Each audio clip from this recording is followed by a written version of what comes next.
Ndoto imepotea bila ishara, ninatafuta mwanga. Karibu Rayvanny. Mbona unaonekana mtu mwenye mawazo sana ndugu yangu, kulikoni? Wewe acha tu ndugu yangu, ni mitihani tu.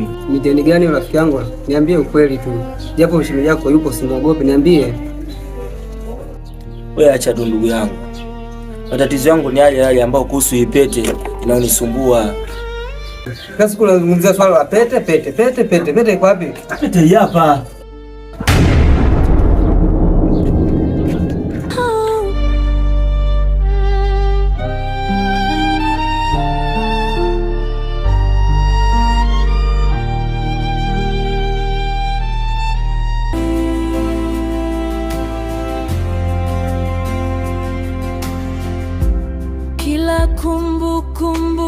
Karibu mpenzi, mbona unaonekana mwenye huruma hivi? Asante, ni changamoto tu. Changamoto gani hizo?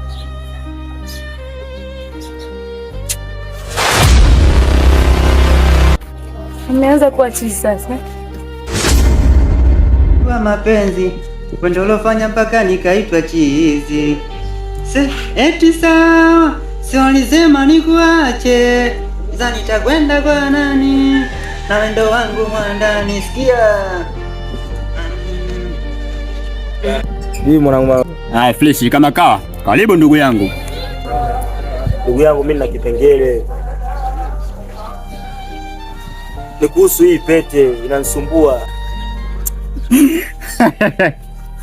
Halo. Pete gani?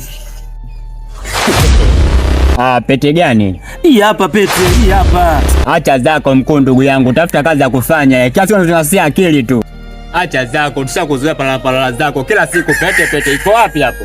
Kaza, tafuta hela. Bwana, mimi natafuta hela, unanitafuta mimi, tutaonana kweli? Tutaonana baba. Focus na life wewe. Tatizo lake kila mtu mimi anafikiri sina akili. Ila sawa. Mungu yupo. Ipo siku tu nitafikia hatima yangu. Naomba nikuweke wazi. Ni hatima gani hiyo? Muda ukifika utaijua.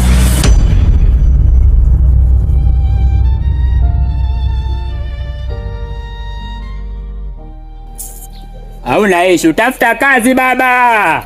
Tauni hapa. Futa hela, tauni hapa. Unacheka. Bwana kaza. Acha zako unacheka mtoto wa kiume, kaza.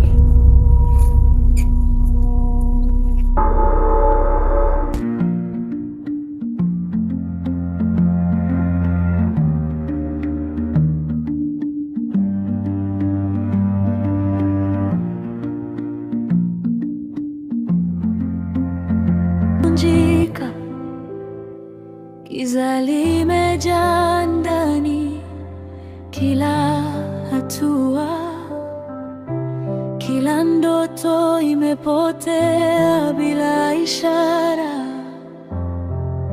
Ninatafuta mwanga, lakini haupo. Mimi na yeye mapenzi yetu yaishia hapa.